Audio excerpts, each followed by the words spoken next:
while we're on shorts for a second, let's give you your flowers. You're an expert on shorts. Top of the class yet again. How should our creator audience, what advice would you give them on think about how to leverage shorts right now? Maybe they're long form, maybe they tried it a little bit, but they're not sure. How should what would you give them? When you say shorts, do we mean vertical content across all platforms? Or are we talking YouTube Just shorts? We're being YouTube, pretty mostly, YouTube specific. Pretty YouTube specific, I would say shorts is very saturated right now. Very, very saturated right now. I'm trying to think of creators I know that are like really up there with shorts right now. Usually they have quite high productions. Like shorts went from pretty like you could post anything. Now it's like more competitive. And I think that's with anything. If you want to, you just gotta compete, Like I would say shorts YouTube in general isn't as personalized as like Instagram, for example. So you have to be intentional with your content on shorts. I would say a big thing would be research again, because like YouTube Shorts is so competitive right now. It's probably, I think, because they just surpassed TikTok, I want to say, in like short form. Like they're like YouTube Shorts is like huge. It's so saturated. So if you're gonna do something, make sure you have your niche. Someone like Alan Chicken Chow, really great. He's crushing on shorts. He has his niche. He has an incredible production value, and it translates. If you're starting out, find a way to recreate those things. If you have to lower the production value, because obviously that's like a huge channel, find a way to implement your personality, like something that is you. If you can't compete financially, because YouTube has become a bit of a rat race ever since Mr. Beast changed the face of the game forever. If you can't compete in that rat race financially, you have to find something. A good example is someone like Churdleys on Instagram. I don't know if you've seen him. Yeah. He recreated, like, he became a character. So now his videos are like literally Snapchat videos. Like he'll go to a diner, he'll hit record on Snapchat and take a video. He's crushing it, absolutely crushing it, because financially he probably wasn't competing in the rat race like that.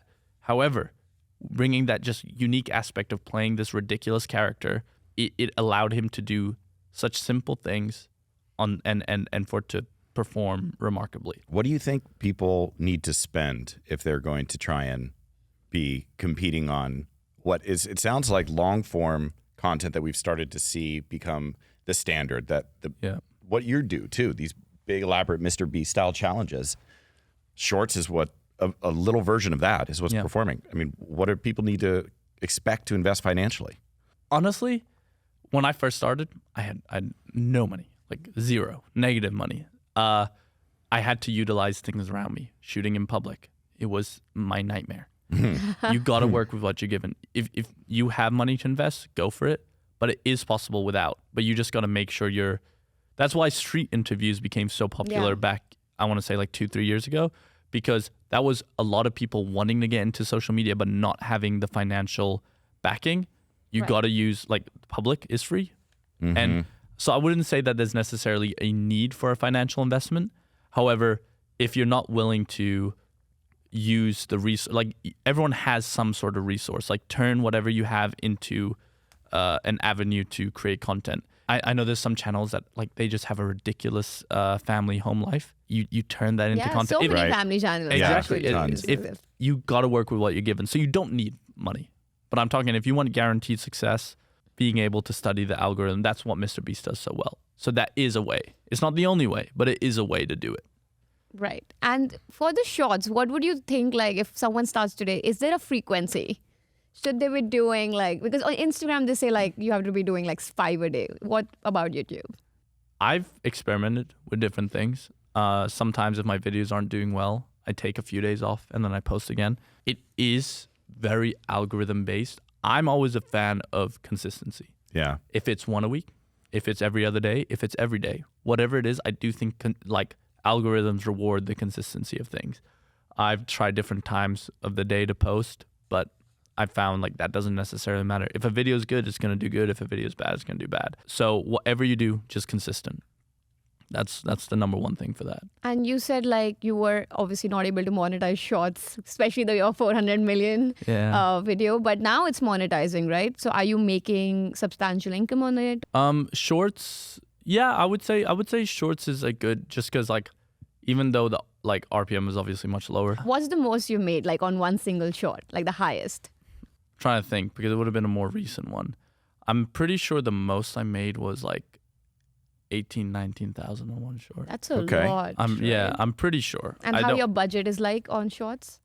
Like it depends on the short, but usually like I'm getting the Ferrari for a day, so last night I was planning 3-4 shorts I'm gonna shoot with them. So it really just depends. Usually like now I shoot multiple shorts in a day, so it's like dividing up talent and any costs we have between them comes out to maybe like $200-300 per short. But there are simple ones that are just nothing. But yeah. It really depends on the video. Wow. Yeah. So, decent ROI there. Yeah. Yeah. I mean, again, Not all he's of getting it. billions of views. That's a very unique video. Not all of those. Like that was like a crazy good video. That's not common at all. But yeah, when those do hit, that's insanely great. And comparing it to long form, because now you are doing long form, what's the highest you made on a long form video? One time I posted this compilation. That was a very long compilation. It got over 10 million views, which on YouTube, the longer your video, you get paid more. It's a lot. Got over 10 million views. This was like back when I was just figuring out YouTube. I had copyrighted songs in there. I didn't know I could remove the songs. If I just had removed like a few songs, I would have made, and that was probably $80,000-90,000. So just poof, didn't brutal. get a cent.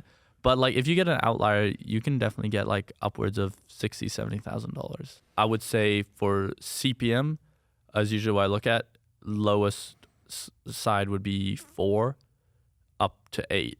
Wow. Usually in that Much higher than your shots. Oh yeah. But it's also a bigger investment, a lot more time, a lot more production goes into it. Raven.